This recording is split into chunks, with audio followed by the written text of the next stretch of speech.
What's going on, YouTube? It is Will here, back again once again for the Gridiron Talk Podcast, Week 7, Season 3. Thank you guys so much for tuning into the podcast. Now, I know last week me and Shane did not post a video. We apologize. We want to take like a week, like a bye week, like a hiatus, but that won't happen again. It was just a very crammed week for me and Shane.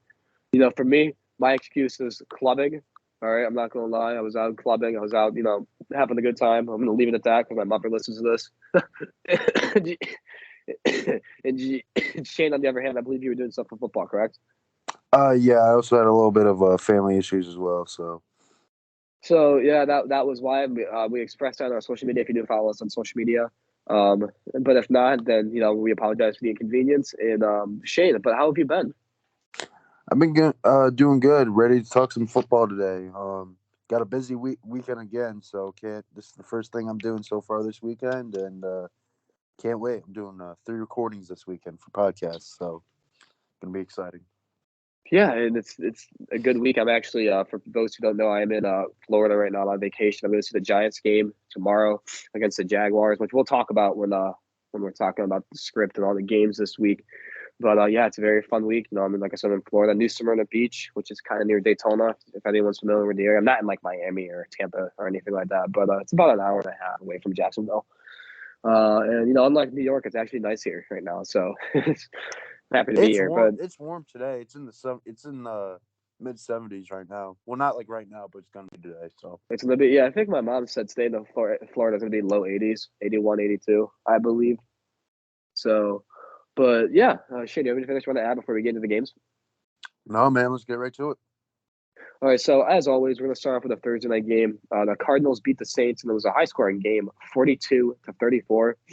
Here are some Cardinals stats. Kyler Murray, 20 for 29, 69% completion, 204 yards and a touchdown. Lead rusher, Eno Benjamin, the backup because James Conner did not play, 12 carries, 92 yards. That's 7.6 a carry and a touchdown. And he made his long-awaited return this game. DeAndre Hopkins had 10 catches for 103 yards.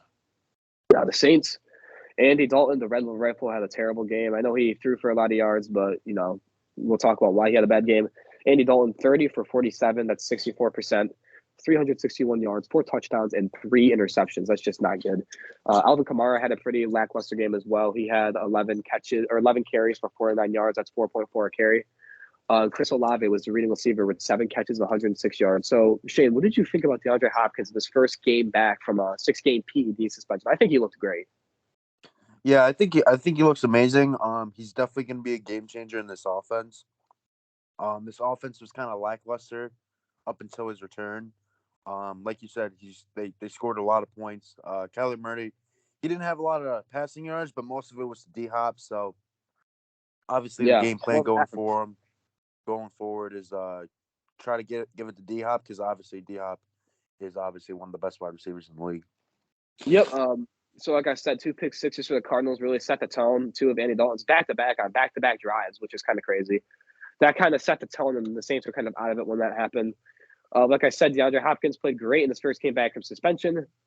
Kyler Murray has not played up to his contract so far, but he signed in the offseason. What's the issue? Do you think it's Cliff Kingsbury? Do you think D-Hop hasn't been playing, or do you think Kyler Murray is overrated? I think it's Cliff Kingsbury, personally. I know people do not like him as a coach, but what do you think about Kyler Murray? I think it's a little bit of everything. I think D-Hop definitely, the trust with D-Hop definitely makes you more comfortable back there, especially being Kyler Murray's size and stature.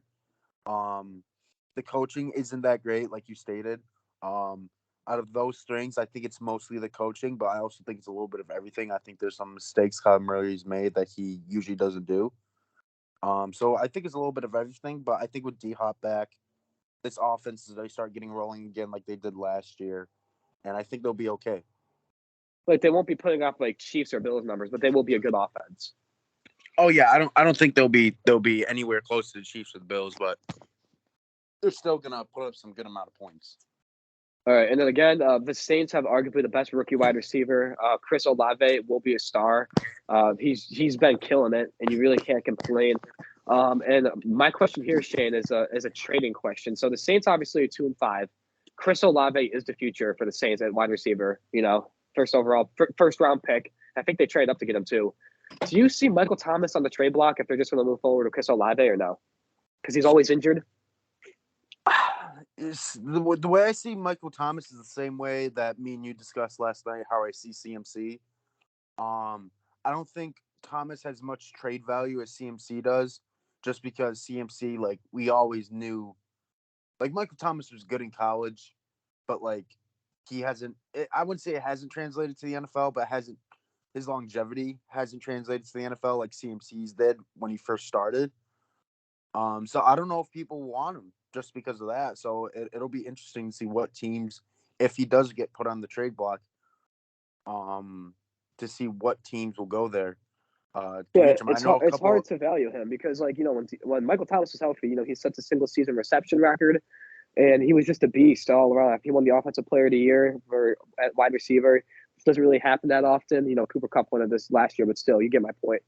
And then, he in 2020 2020, he was injured, right? He was injured all the time, and last year he didn't even play. So, I mean, he hasn't played a full season since 2019. Now, obviously, this year is also taking in consideration. So, I think he's high risk, high reward. But I agree with you. I don't really know if people want him or if they can, they're going to get him for like a bag of chips. And there's other wide receivers out there. Like I believe the Panthers are considering trading out DJ Moore after they sent CMC out. So there's going to be other wide receivers. I think I'd rather take DJ Moore over Thomas, just because DJ Moore may not produce as much as Thomas, but I know he'll be able to play. Right. And my last question for you, Shane, is what team has been more disappointing this year, the Saints or the Cardinals? I personally think the Cardinals, even though they won this game, because the Cardinals last year were like the last undefeated team. They were like, what, 7-0, 8-0? I know they had the slow start, but they were the last undefeated team last year. Now they're 3-4, Yeah, no, Cardinals are definitely the big disappointer. They had a lot of great games last year, like against the Packers, against the Rams. I didn't see this coming from the Cardinals. I thought they were going to be pretty good this year, especially with Kyle Murray getting that contract. But we'll see. It's still kind of early, so hopefully they can pick it up with D-Hop being back. All right, Shane, go ahead and lead us to your first game.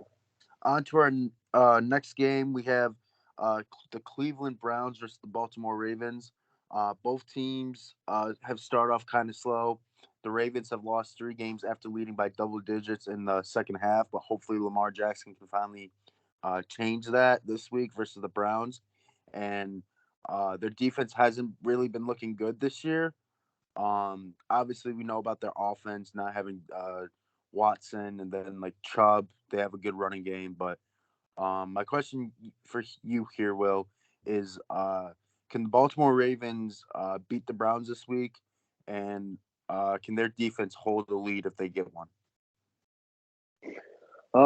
That's a good question because Saquon Barkley, the Giants played the Ravens last week, and Saquon Barkley, he did not shoot the lights out, but he had another good game.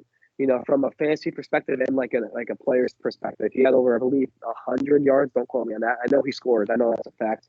He could have scored again, but he wanted to just burn the clock out. So, excuse me. Saquon Barkley is a talented running back. I know he's completely healthy this year, and you're seeing what he's doing. And look at Nick Chubb. Like, he's not even hurt either, and he's just a beast. And so you have a running back like Nick Chubb and Kareem Hunt. That just spells danger for the Baltimore Ravens. So I must say it'll be a good game, but I'm really the Browns' true potential will be unlocked when Deshaun Watson comes back. So as long as Jacoby Brissett can, keep them in afloat, like even like 5-5 or 5-6 or whatever, I think they'll be fine. But we won't really know how good this offense is until he comes back. No, I agree. Who do you have winning this game, Will? I'm gonna have to go with, and this is a toss up. I gotta go with the Ravens though. I'll say the score is 24-20. I think Lamar, if he not only does he not win, but if he loses again, because they're playing in Baltimore, right? They're home. I believe so. Yes. Yeah, so that's not going to look good, and people are starting to get mad, and they're going to get pissed that this keeps on happening, and then they're not going to want to pay him because Lamar Jackson is arguably the biggest free agent this offseason. So, but I think the Ravens win this game 24-20. What about you, Shane? No, I agree. I think it'll be a little bit more scoring. I think it's going to be 30. I think it's going to be 33-27 Baltimore. But we'll see. I believe Myles Garrett is coming back this week. So is Clowney. I know they weren't practicing much throughout the week, so I think they'll be all good for this week's game. So it'll be interesting. Let's move on to the next game, which is the one I'll be going to. We got the New York Giants, who are 5-1, versus the Jacksonville Jaguars, who are 2-4. The New York Giants are off to their best start since 2008, the year after they won the Super Bowl, and Daniel Jones is having the best season of his career. So my first question, Shane, is in your opinion, because this is a completely opinionated-based question, why are the Giants consistently underdogs in all their games, despite being 5-1, despite having a better record than the Packers, the Cardinals, the Niners, the Rams? When the Giants are underdogs here again, they're a 2-point underdog. So why do you think the Giants keep on becoming underdogs in the game? I think it's personally their talent on their roster and how young they are. And obviously Daniel Jones being their QB. Like, not saying Daniel Jones is bad. We've had this convo many times. Like you say, quoting Will on this, it's not bad being a game manager. He just does what he has to do, and he's kind of a dual threat when you really think about it. Because people don't Most game consider managers aren't. people Look don't at Jimmy consider G, for example. how good he's been with the running attack. He's won a couple games and closed out a couple of games with his ability to get out of the pocket and scramble. And then you mentioned it early, Saquon is back. He's I haven't seen him play this well since his rookie year. And then their defense is being really well, and they're having good. Their coaching's really good too. They got a good coaching staff, so I think that's the biggest reason why they are winning is because of their coaching staff, and that Saquon is obviously back. Their defense is playing well, but the reason they're underdogs is just because they don't have, like, Saquon's their only big piece. Like, you see all these other teams that are really good, like the Eagles. They got possibly the best corner duo in the league. Jalen Hurts is their quarterback. So A.J. Brown, they have an elite wide receiver. They have an yeah, elite offensive lineman. Yeah. yeah. So I think it's just star power that they don't have, and it's because they're young. Saquon is their star power. And Daniel Jones is like, I consider Daniel Jones above average quarterback. Um, but I think that's the main reason why. No, another thing is that like you said about the talent, they're also very young, which you also reiterated. Like Kayvon Thibodeau, I know that he got his first career sack last week against Lamar Jackson, which just so happened to be a strip sack that won them the game. But you can't say take Kayvon Thibodeau's top 5 or top 10 because he's a rookie. Does he look good? Oh, absolutely. He looks phenomenal. But you can't say he's in that discussion with pass rushers like T.J. Watt, Khalil Mack, Joey Bosa, Nick Bosa. So they're really young. Speaking of young talent, the Jaguars have been having a very disappointing rookie year from first overall pick Trayvon Walker, who went to your favorite school, Shane, Georgia. Trayvon Walker has not had a sack since week 1.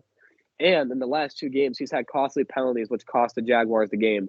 And it won't get any easier going against Andrew Thomas, who is statistically the best PFF rated tackle, and Evan Neal, who's been playing, besides the Cowboys game, he's been outstanding for the Giants. So the Giants also have an elite tackle duo that's also very young.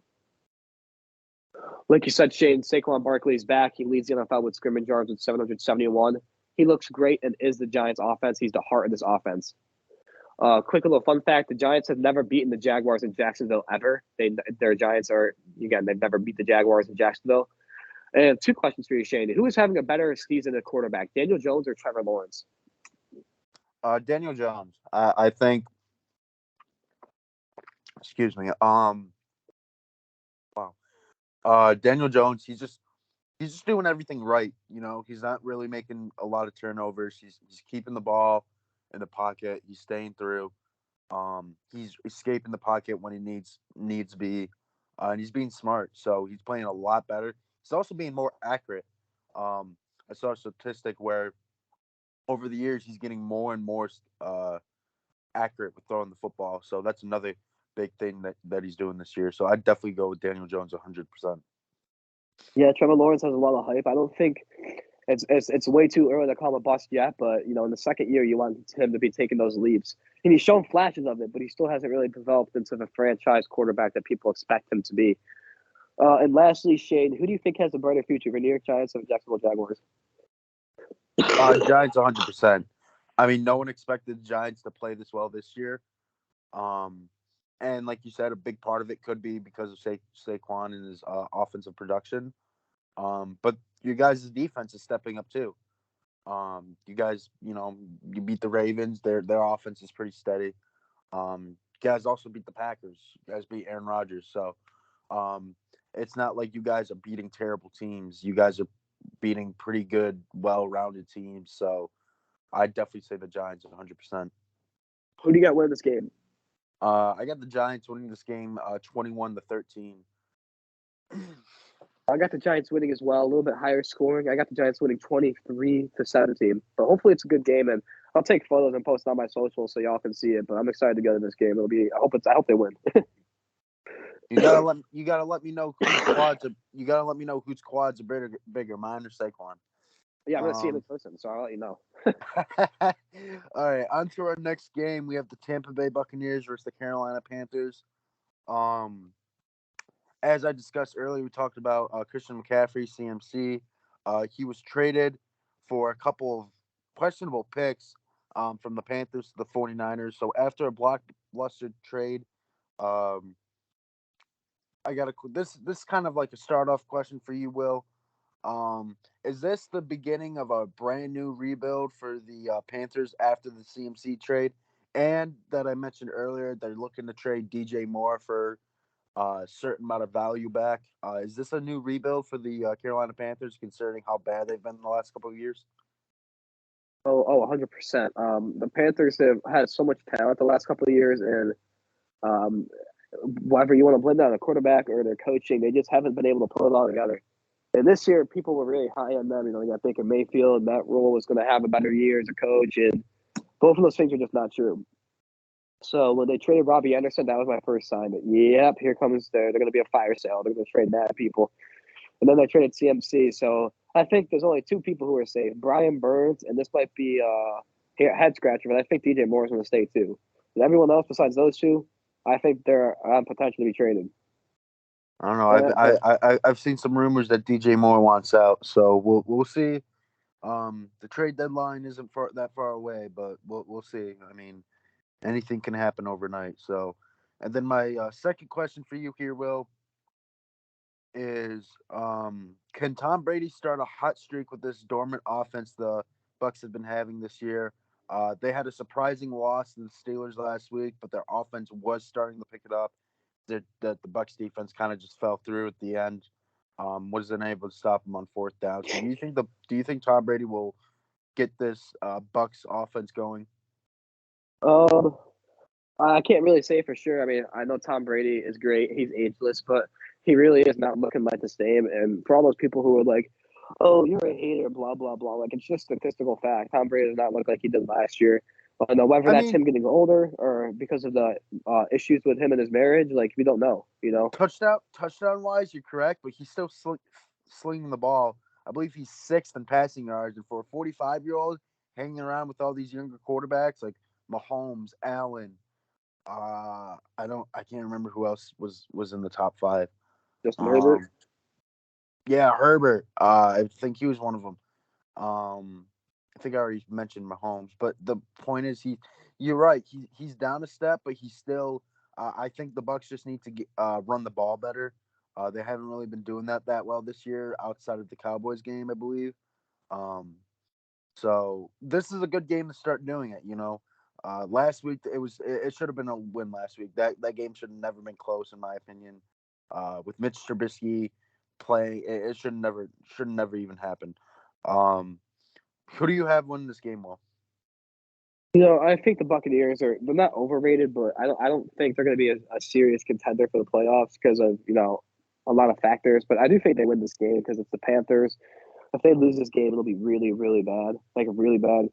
Kind of like a must-win game. You can't lose with a team that's in the middle of a rebuild. So I think the Buccaneers win 30-16. I think the Buccaneers going to blow them out. I agree. I think it's going to be. I think it's going to be 28-10. And they are tied with the Falcons. They have the same record as the Falcons as they are on top of the NFC South. So that this kind of is a must win. All their division games in the future are really must win. Just because they've had a couple games where they should have won and they lost, but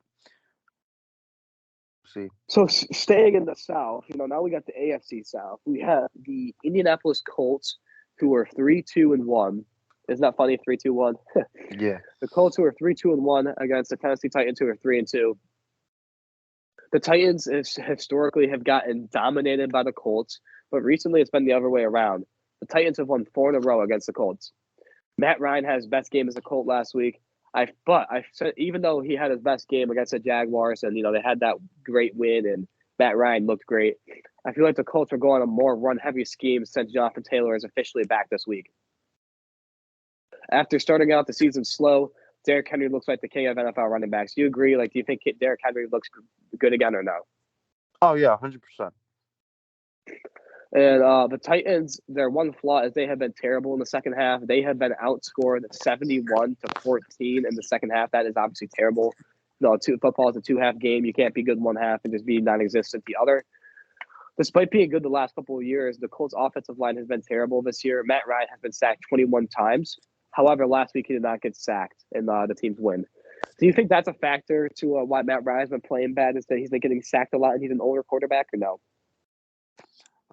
Yeah, I mean, we discussed this with Joe Burrow last year, and to a certain extent this year.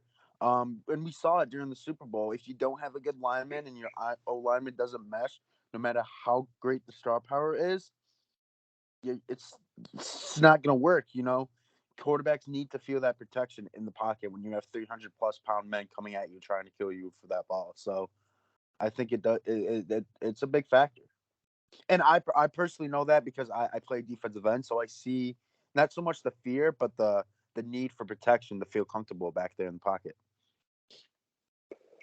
Right. So again, like, Matt Ryan's obviously not the most mobile quarterback. So I really feel like that if you give him a line, he won't be great, but he'll definitely be serviceable. And you can't expect Matt Ryan to be mobile because he's also older. I know he's not Tom Brady old, but he's like in his late 30s. So he's quarterback old. He is quarterback old. I will say that. Right.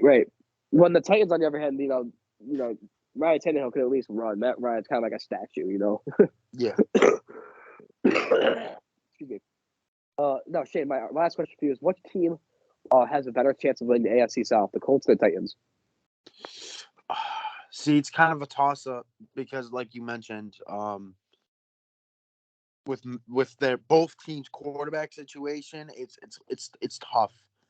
And with their schedules as well, they got a lot of. We discussed it last night. They got a lot of interesting games coming up later in the year. I personally think the Colts can pull it off, but I think it could go either way. So I can't really give you a definite answer. As of right now, I think the Titans are looking good for it, but like I said, things can change with both teams just like that. Like, Derrick Henry goes down, the Titans team is done for.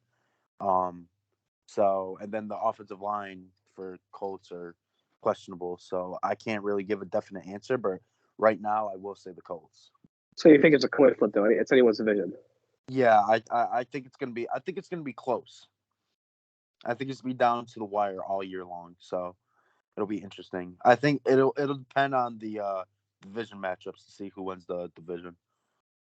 So who do you think's gonna win this game, the Colts or Titans in Tennessee?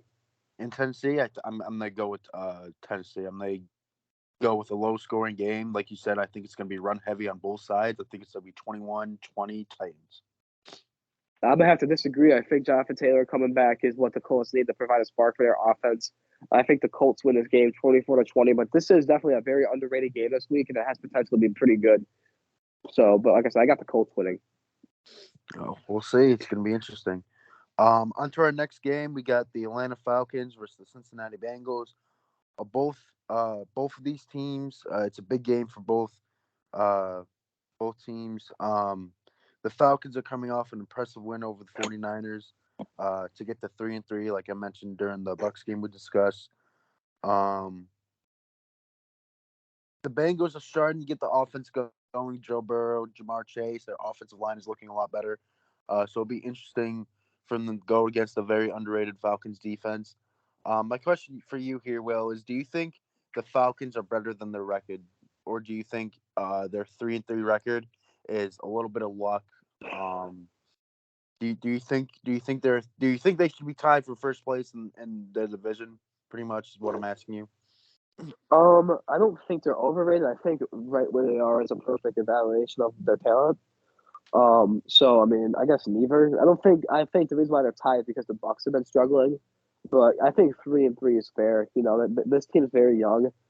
And they have a lot of like underrated players, like AJ Terrell and Casey Hayward, the cornerback. Drake London, the rookie wide receiver. Kyle Pitts. I know he's been quiet, but he's still a very good tight end. Marcus Mariota is not terrible. So I really feel like 3-3 is a perfect evaluation of this team's talent. But what do you think?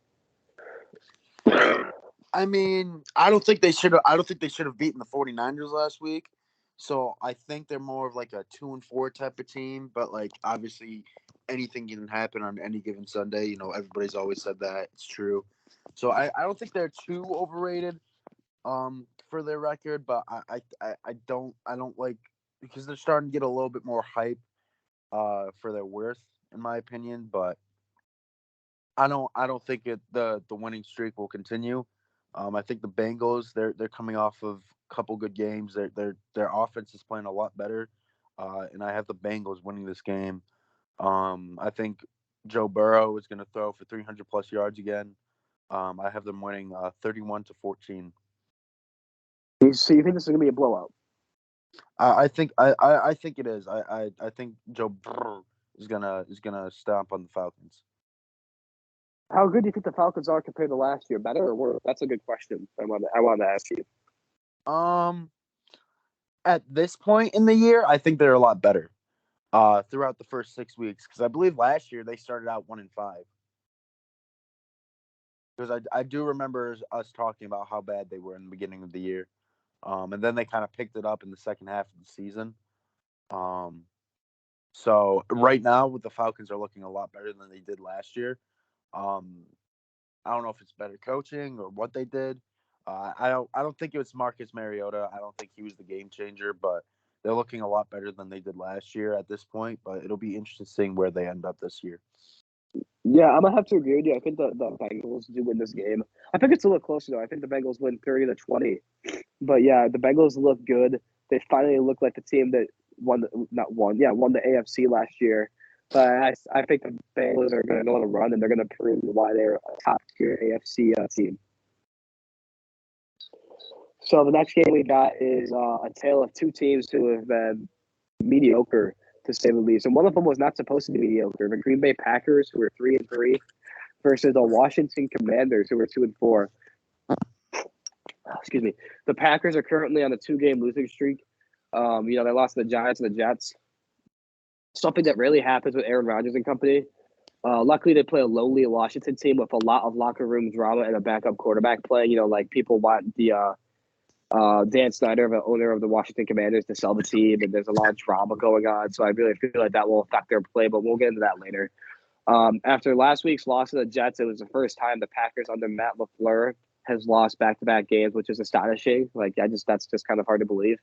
But it just shows you how good of a team the Packers had and how good of a coach LaFleur is. I just alluded to this question, but I want to ask you, Shane. Do you think the Commanders' off-the-field issues will affect their play this week and the rest of the season, or do you think it's just irrelevant?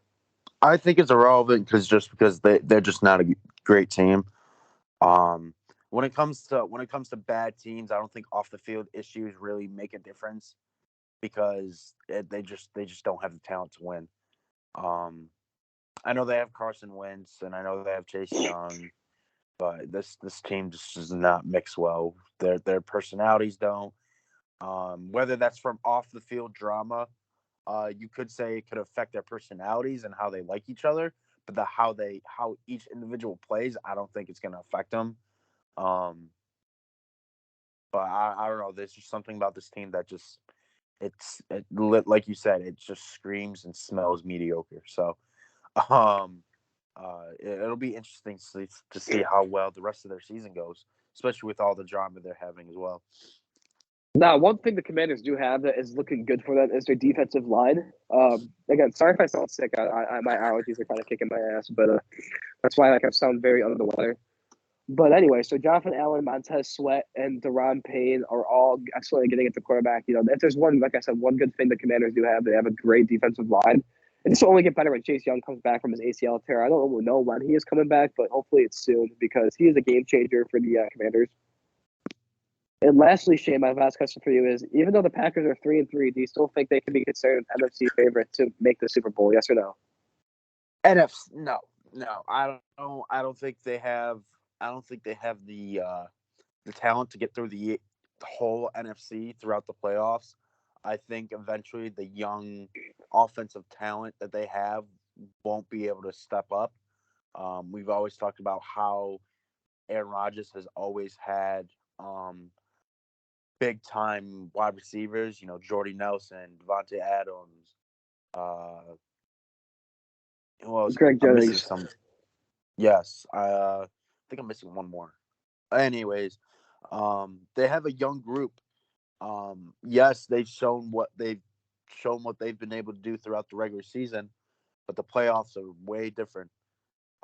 Especially when you have, like we mentioned it earlier, you know, Tom Brady, when he makes the playoffs, no matter what the record was in the regular season, playoff Brady and regular season Brady are two different people. So they might have to go up against the Bucks down the line again as well.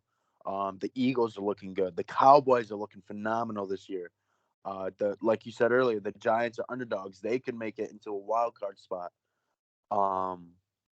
So I just don't see them going far in the playoffs. The 49, we mentioned this last night. The 49ers could get there after the Christian McCaffrey trade. You know, they got Debo with them, you know, Jimmy G. So it's going to be interesting. Do you think the Packers win the NFC North, or do you think the Vikings got that on lock?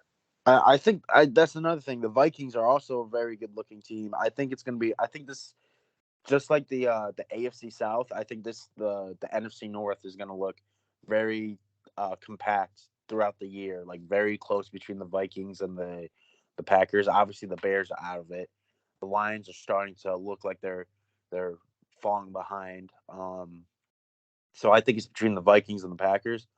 And I think it's like come down to the last couple of weeks of the year because I know they face each other later in the year, I believe. They do. So it'll be interesting to see that game and how the rest of the season up until that game plays out.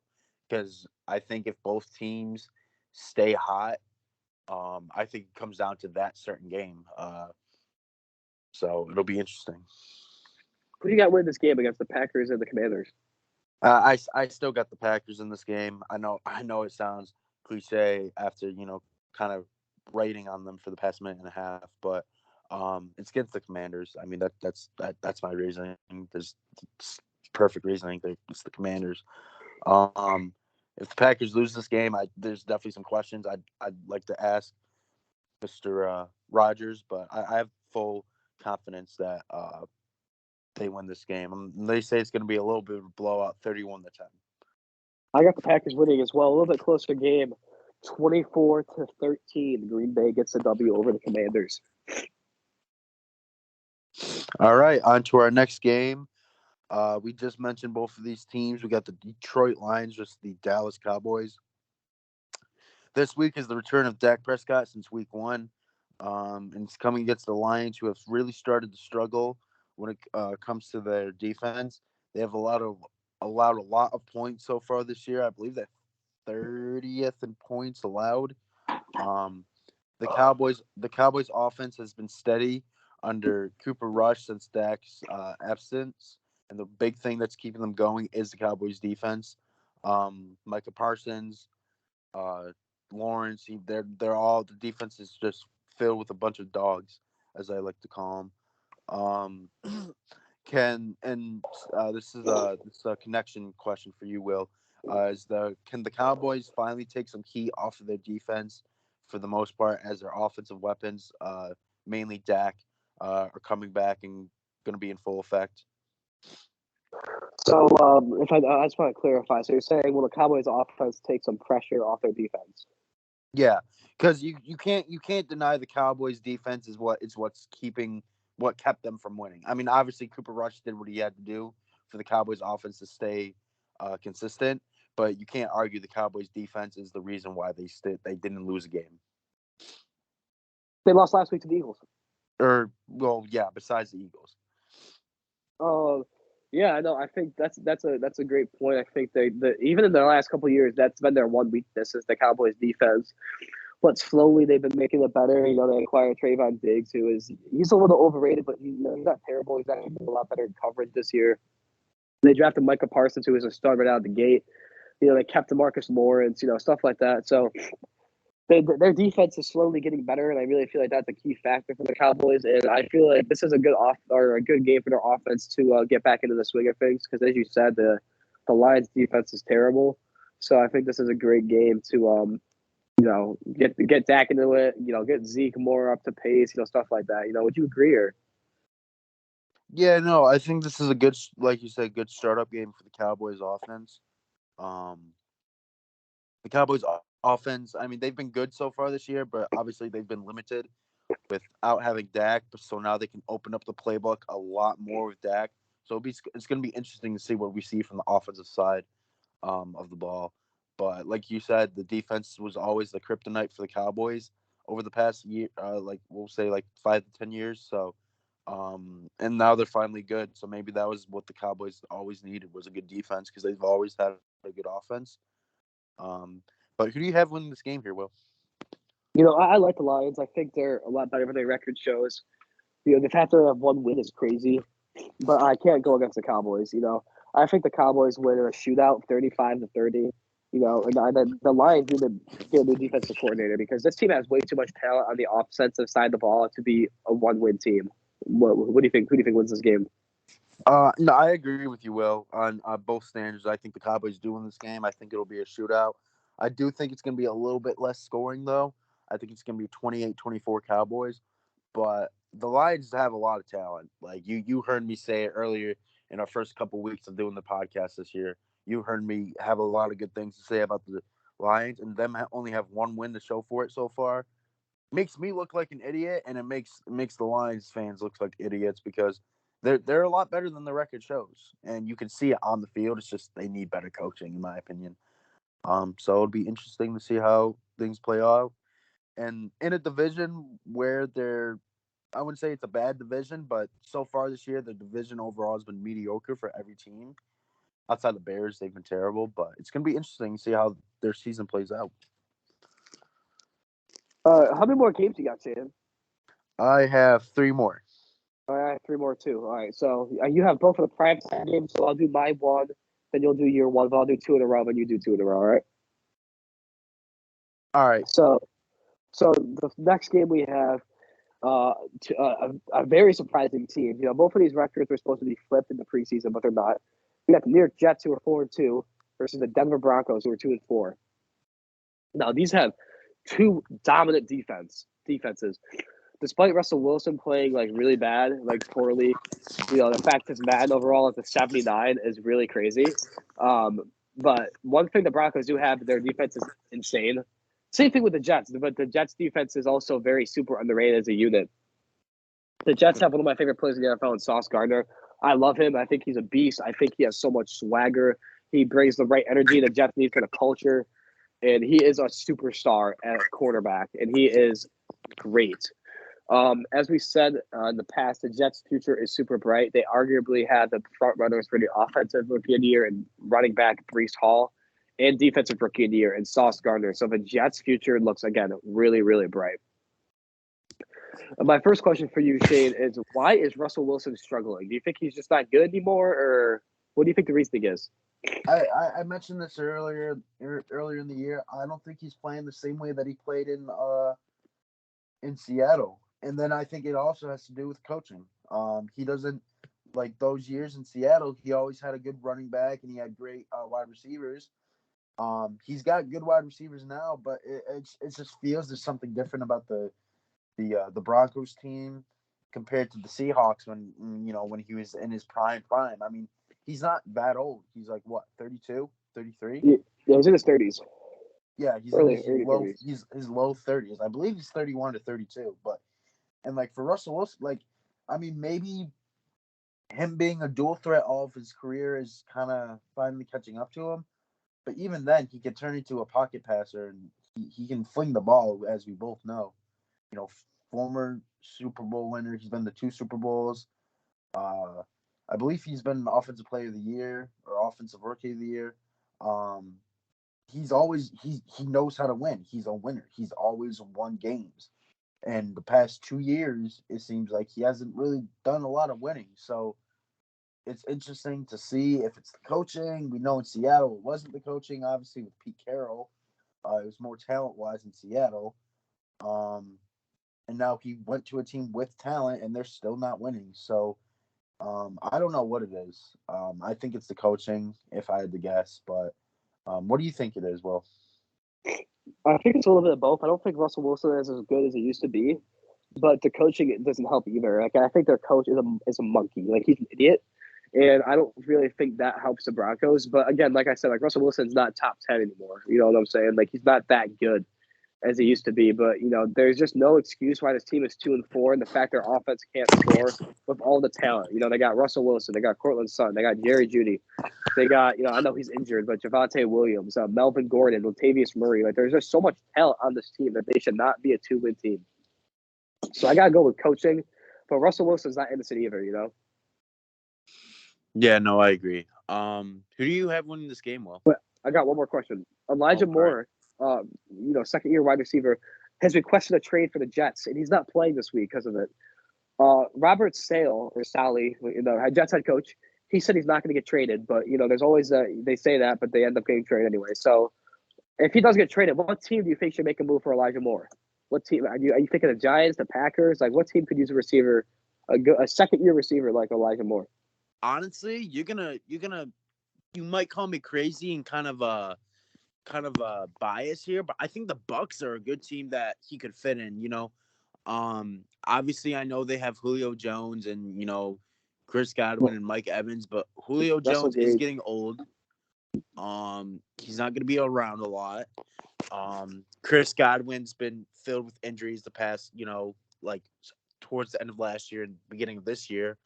And I think Elijah Moore can learn a lot from Tom Brady and Mike Evans. Obviously, Mike Evans is a veteran right now. He's still in his prime. He's the most consistent wide receiver out there. But I'd like to see him in a Bucs uniform because I think Elijah Moore is a dog. But I would agree with you, too. I think the Giants are a good team. Maybe even the Chiefs. They did lose Tyreek Hill, and having another young weapon in their disposal would be great for Patrick Mahomes, but it's going to be interesting because there's a lot of teams that could fit Elijah Moore in their offense. We've seen the 49ers make moves. I don't think they're a team that could because I don't know what they would give the Jets because they gave away all their draft picks. So it's going to be interesting to see where he goes. If they do trade him, like you said, they said they weren't going to trade him, but they always end up trading the players. So it'll be interesting to see. But I'm riding the hot hand. I'm going with the Jets to upset the Broncos a mile high. And, Sauce Gardner, watch him clamp up Sutton or Judy. This kid has potential. This kid's great. I got the Jets winning 17-16. What about you, Shane? I have the Jets winning this game as well. I have it a little bit more high scoring as I have it 19-18 Jets. All right, Shane, go into your next game, but I'll go 2 in a row, and you go 2 in a row because you have both primetime games. All right. Next game, we were just talking about them. We have the Seattle Seahawks versus the LA Chargers. The Chargers have won 3 straight games, but they haven't really looked clean doing it. This offense just isn't clicking as it's at its full disposal.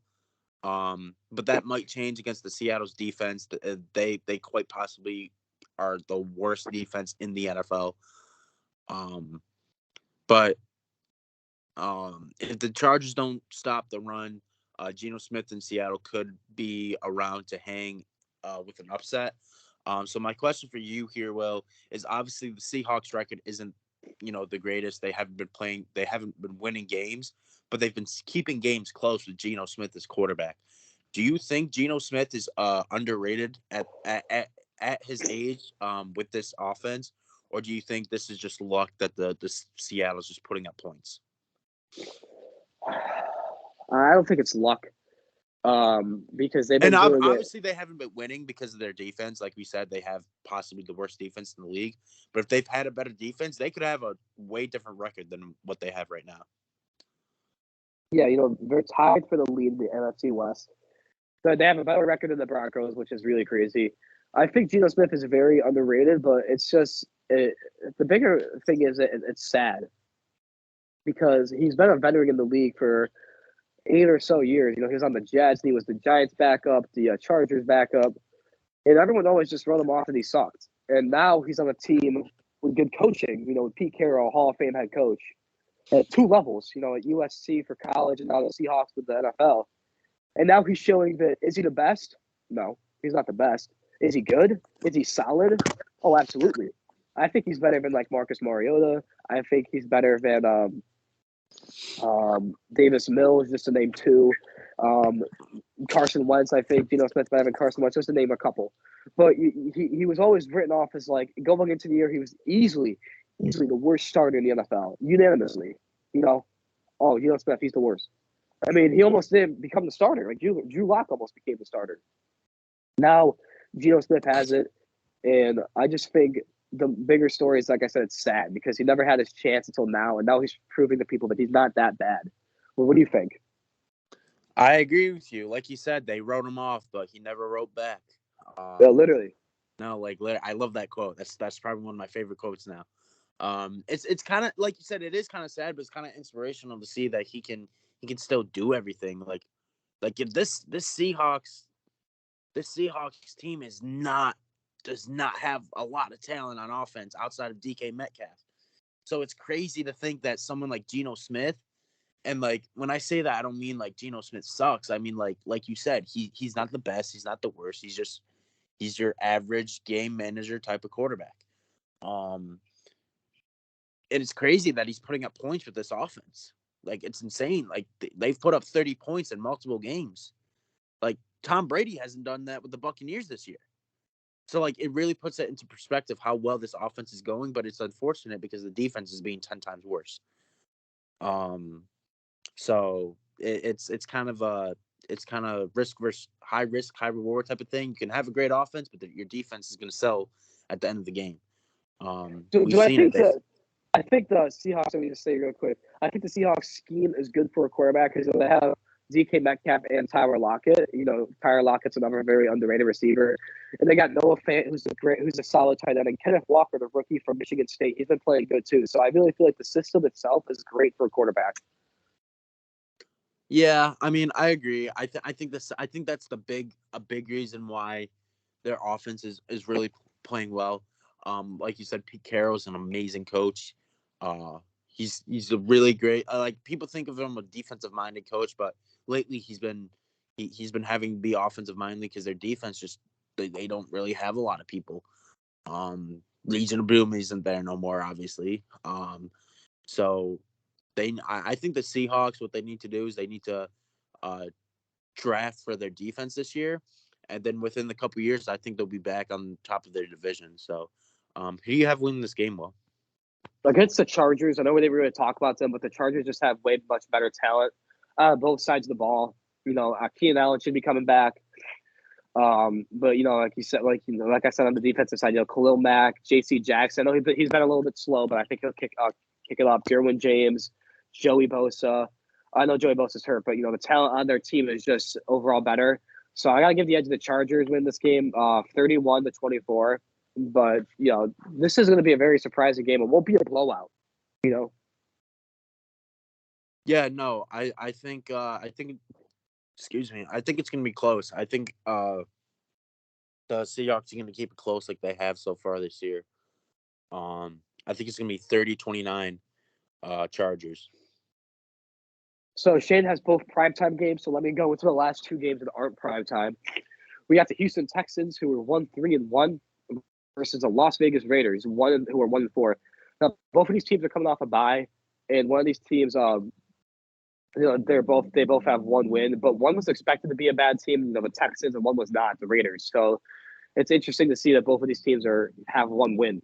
The Texans held the. Oh wait, no, let me do that one later. The Derek Carr and Devontae Adams in their last game against the Chiefs, they had a phenomenal connection. Devontae Adams had arguably his best game as a Raider.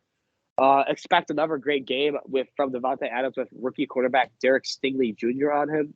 And Devontae Adams is proving that, Aaron Rodgers is Aaron Rodgers, but he's good wherever he goes. And he's looking great. Texans rookie running back Dameon Pierce is, in my opinion, one of the most underrated rookies and running backs in general. He's very solid. You can't complain about his production.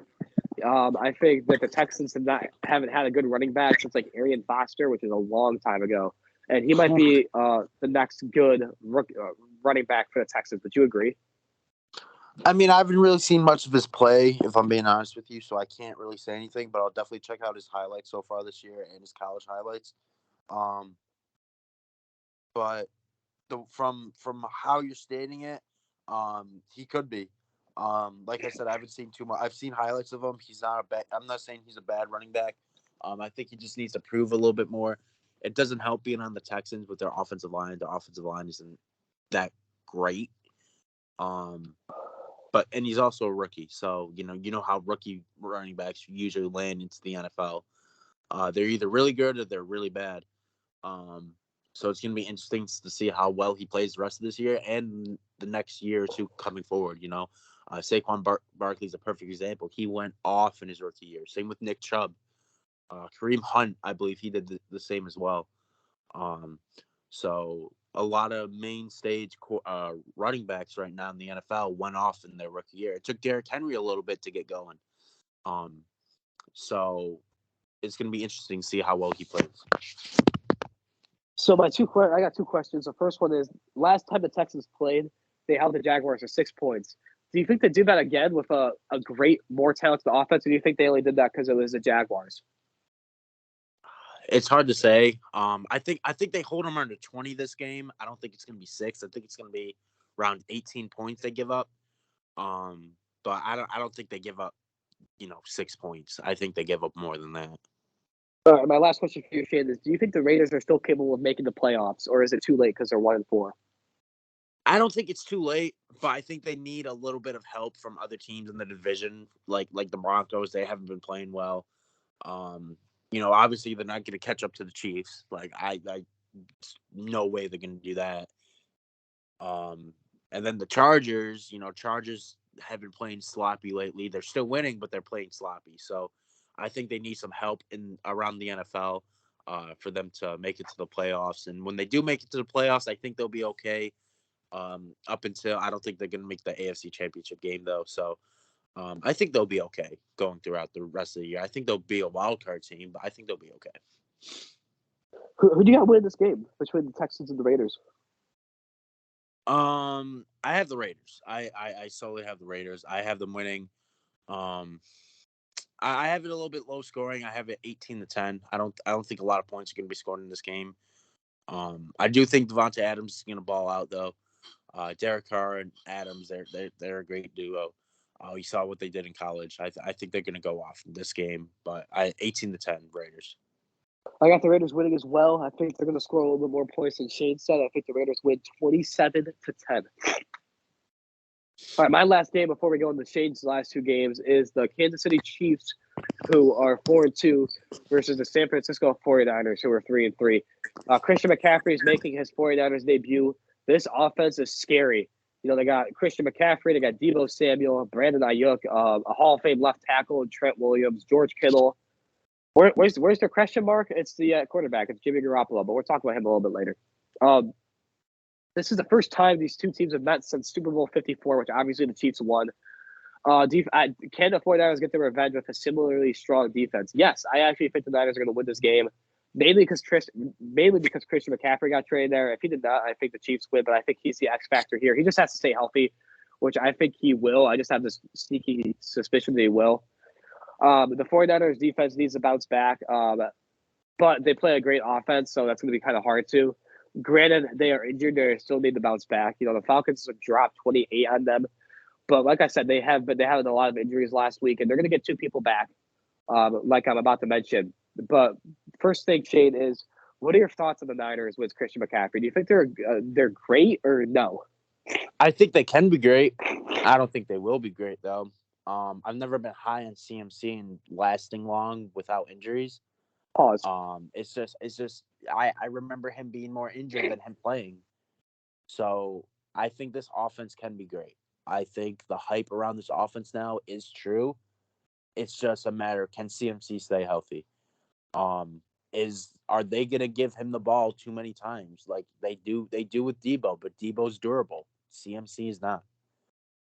They Uh, can't do Christian McCaffrey how they do Debo Samuel. I will say that. the Chiefs are coming off a loss to the Bills, and that was a great game. If anyone did not watch that, excellent game. Patrick Mahomes looked great. I know he threw a couple picks, but he's still Patrick Mahomes. But going back to the Niners, the good thing for them is Nick Bosa and Jimmy Ward are coming back this week. When they're game changers, they also get, like I said, Trent Williams is coming back, so they're getting healthy, and they're looking good, obviously on paper. Yeah, My first question for you. What was that? Go ahead, Jane. No, go ahead. Oh no, I was just gonna say they're getting healthy, but I think after this game is when they really start to pick it up. I just don't see them beating the Chiefs this early in the year. I think if CMC stays healthy, I think he just needs time to learn this type of offense because this is a completely different type of offense than what the Panthers usually run. Just because of the other weapons the 49ers have. They had Debo Samuel at running back for multiple plays throughout the year.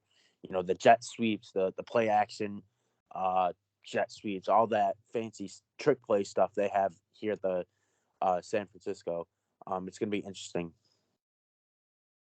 My first question to you, Shane, is: do you think Jimmy Garoppolo can turn this game up if it becomes a shootout? Last week against the Falcons, he did throw for a season high. And as last week, and the Chiefs' defense isn't really that great. So, do you think Jimmy Garoppolo can step up if it's a shootout, or do you think he'll collapse? I think he can step up to a certain point. I think it'll be shootout for the most of the game. But I think Patrick Mahomes, we know Patrick Mahomes can go toe-to-toe with anybody and outduel him. The closest person you could say is Josh Allen. And it's just because we've seen it. The Bills are the closest thing to the Chiefs so far this year when it comes to putting up high-scoring points. They're actually doing it better than the Chiefs. So I think Jimmy G stays in the game up until the third, maybe beginning of the fourth. But I think the Chiefs will pull away just because of how explosive Patrick Mahomes is. All right, Shannon, my last question for this game is: the Niners' interior offensive line, so their guards and their center, are very inexperienced. And Chris Jones for the Chiefs has been having a great year of a defensive tackle. How do you think that the Niners are going to contain him as a defensive tackle, wreaking havoc on the interior offensive line? But they're going to have to triple team him, double team him? I think they're going to have to double team him, honestly. It's going to be interesting to see what their offense does to him. It's hard to say when it comes to defensive line versus offensive linemen because based off of their skill set and based off of their offense, they can only do so much when it comes to blocking. You know what I mean? Right. They can do, whether it's pass, run. It really depends. So it's going to be interesting. So I got the Niners win this game. I got them winning 27-24. That might be a bit of a shocker, but I love this offense now. I think they're going to be exciting to watch. And it'll be interesting to see how good the Niners are with Christian McCaffrey. He just has to stay healthy. That's it. But against the Chiefs, this will be a great game. I think the Chiefs they're the Chiefs. Travis Kelce, Patrick Mahomes, they're a great team. It'll be fun to watch, but I got the Niners winning 27-24. What about you, Shane? I have them winning. I have the Chiefs winning 30-23. I just don't think Jimmy G can stay with Patrick Mahomes all game. That's the key factor. I think CMC's going to pop out. Hopefully, he doesn't pop his leg out of place though. I just don't think they can go toe to toe with the Chiefs offensively. Because their defense is better than the Chiefs. I'm not gonna lie, and that's what's is gonna keep it close is the defense of the 49ers. But I just think it's not gonna happen. Onto our prime time games. Our first one we have Sunday night football with the Steelers versus the Dolphins. The supposed return of Tua. I personally don't think he should be back already, but we'll get into that a little bit later. We'll go up against the impressive defense of the Pittsburgh Steelers, who are coming off an impressive home win against the Buccaneers. Mitch Trubisky will more than likely start for the Steelers if Pickett cannot pass concussion protocol. I don't think he did, so I think Mitch Trubisky will be starting this game.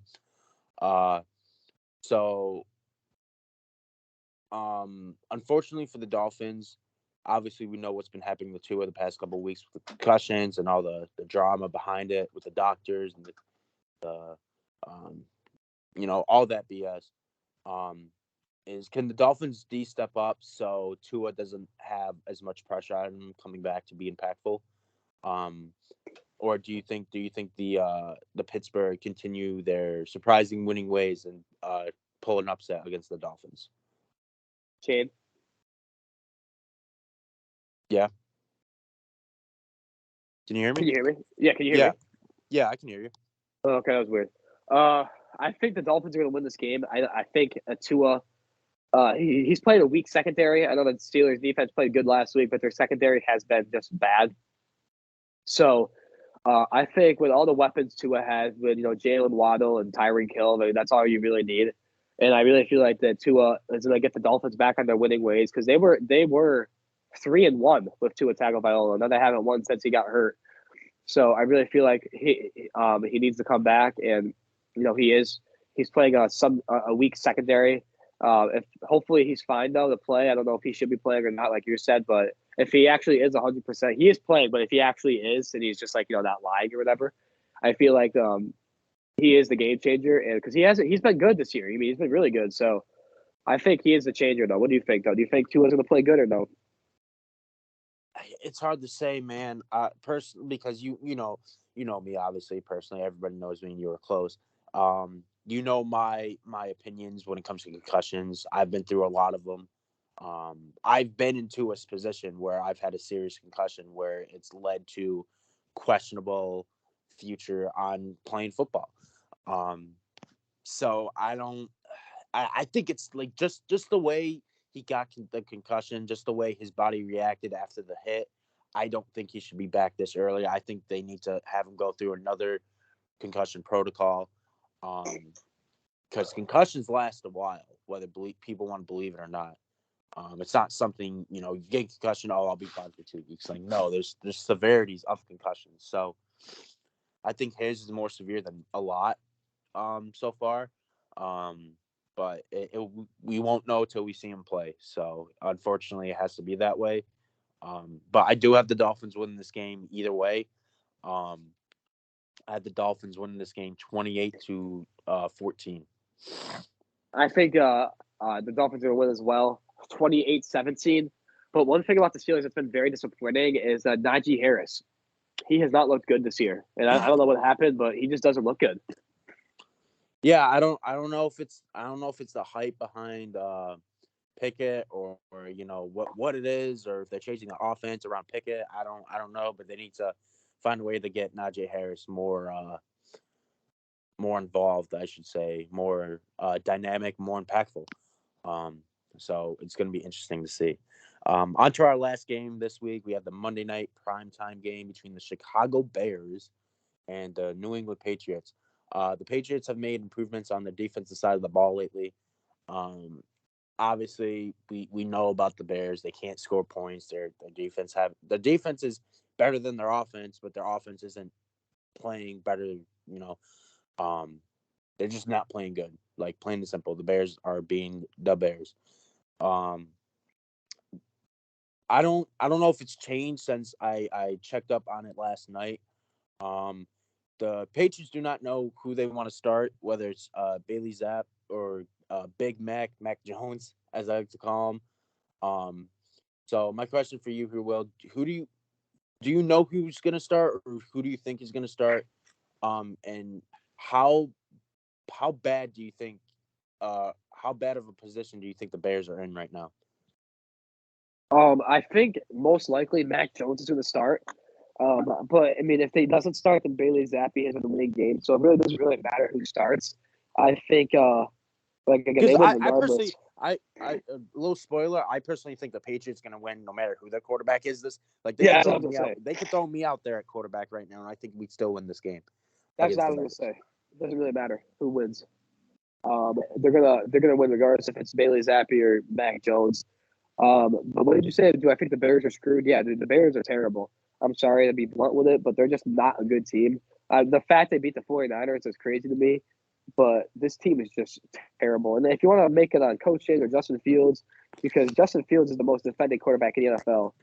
people defend him more than, if Daniel Jones is on the Bears, people would say Daniel Jones sucks. And with Justin Fields, they defend him all the time. So it's very confusing to me. But I think the Bears are screwed. I think it's because they see the potential behind Justin Fields, and I think he was just put in a very bad situation with the Bears when he got drafted. Obviously, they had terrible coaching then, and they still have bad coaching. They're just not building around him properly. So it's unfortunate to see. But I have the Patriots winning this game 31-7. I think it's going to be a massive blowout. I think it's going to be a low-scoring game. I don't think it'll be that much of a blowout. I got the Patriots winning 20-10, but I think the Patriots win somewhat comfortably against a terrible Bears team.